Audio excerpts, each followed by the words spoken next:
Good morning. I am here today with Nadine Smith and Lisa Graves, two of my favorite ever guests on the 5-8. And I've asked them to come on today because tomorrow, i.e. Wednesday, April 16th at 8 o'clock p.m. Eastern Standard Time, they are co-hosting a new show called The 5-8 and a Half on the 5-8 network or channel on YouTube. So my first question is, what can we expect from the new show? Nadine, what can we expect?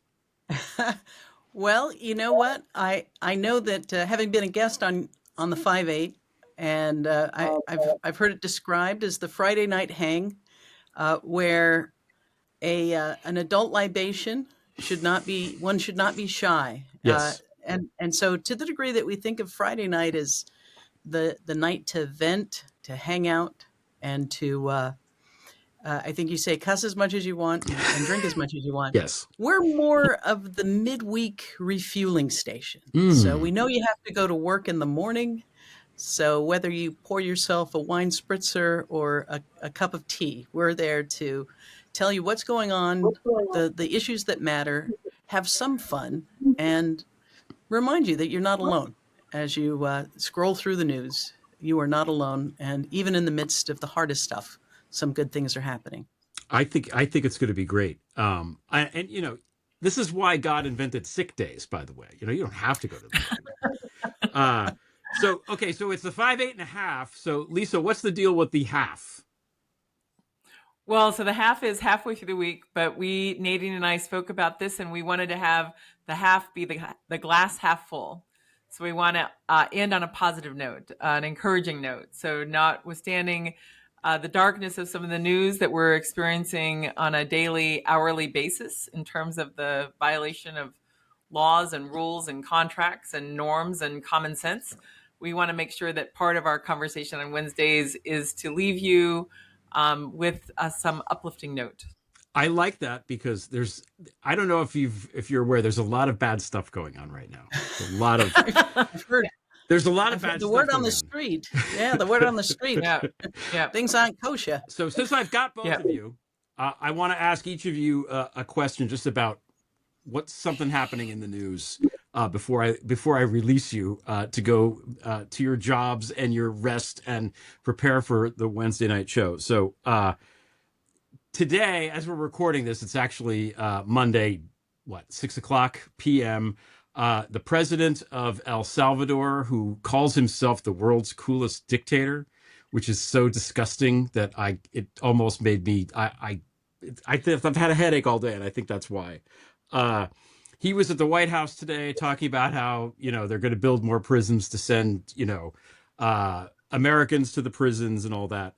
Now, one of the key architects in all of this, the El Salvador prison, the whole thing, is Marco Rubio, longtime senator and politician from the state of Florida, and now the Secretary of State, and somebody I think that most people thought of as not a MAGA crazy. So Nadine, you're in Florida. What do you make of this? Is this surprising to you, the way that he's kind of gone full Nazi here? Because he seems like he's gone Nazi.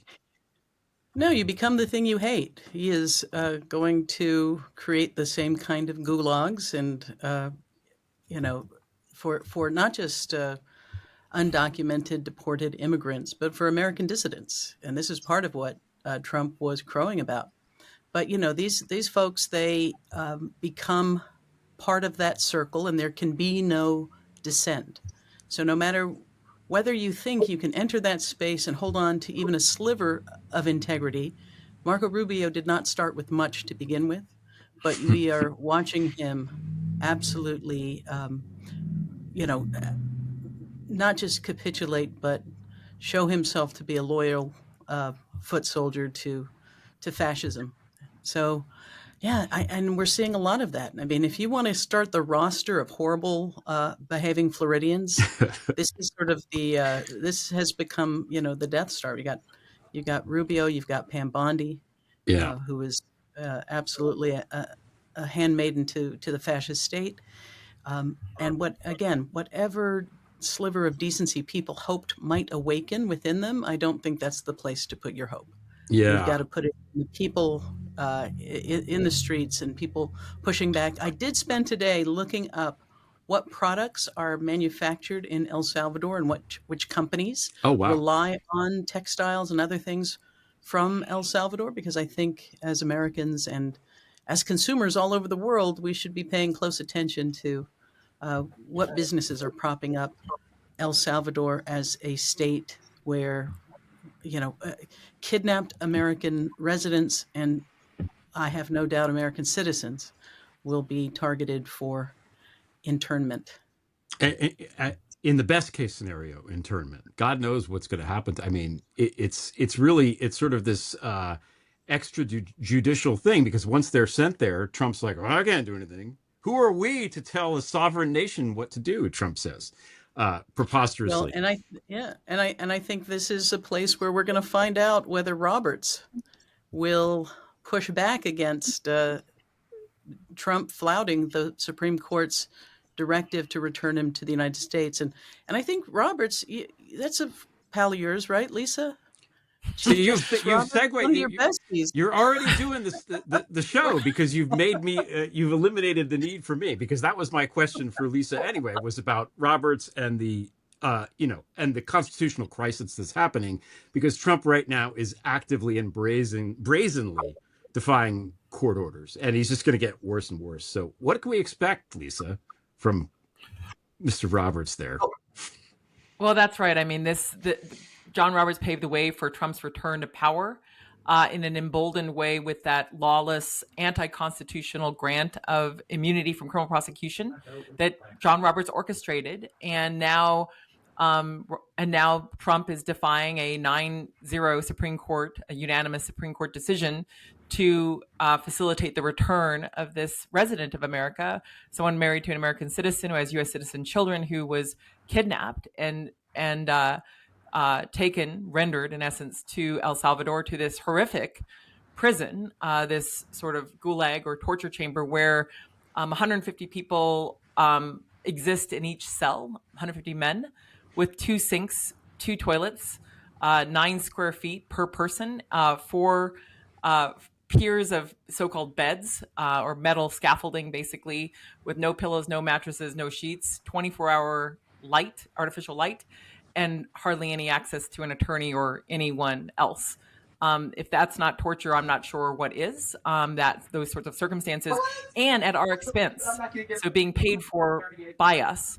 So you have a situation where right now, because John Roberts and the court intervened in stopping the lower court's order, and in essence saying that Trump has some power under this Enemy Aliens Act, even though we're not at war with Venezuela, and even though that gang that they are talking about is not a country. Now we face a situation in which Trump is saying not only can he supposedly not ask for the return of this American resident, but he's refusing to do so and asserting that only the so-called sovereign of El Salvador can return him, and that dictator has said that he won't. And so this is utter defiance of the Constitution, of the order of the Supreme Court. But this constitutional crisis is escalating now, but it began really last summer when John Roberts orchestrated the decision to stop the criminal prosecution of Trump for the crimes that he was indicted for. And I do want to say one last thing, though, because Marco Rubio, about 13 years ago, I worked with a investigative reporter, to write a story about Marco Rubio's close ties to Geo Group, to one of the big private prison companies in America. It's on the site prwatch.org. We wrote about those close ties. And so while it is completely outrageous and startling that Rubio, as Secretary of State, would enter into a contract to render people in the United States to this hellhole without due process, in the sense of, if you knew that Marco Rubio had deep ties to the for-profit private prison industry in the U.S., it might not surprise you as much. Oh, wow. I did not know that. I actually spent yesterday going on to a deep Marco Rubio deep dive about certain things that I had forgotten and stuff like that. So thank you for answering these questions and providing everybody a taste of what to expect on Wednesday night at 8 o'clock Eastern Time. So to watch the show, the 5'8.5", you just have to go to the YouTube channel, which is just the 5'8", and click subscribe. Make sure your notifications are on. And again, Wednesday, April 16th, 8 o'clock p.m. Eastern Time, 5 o'clock p.m. Pacific Time. Nadine and Lisa, thanks so much for coming on. This is great. Good luck tomorrow. Thank you. Thanks, Greg. Yeah, we're excited, and thank you for inviting us to do this. And so excited to be with you in this new program, Nadine. Yes, likewise. I can't Come wait. join us. I can't wait. I can't wait.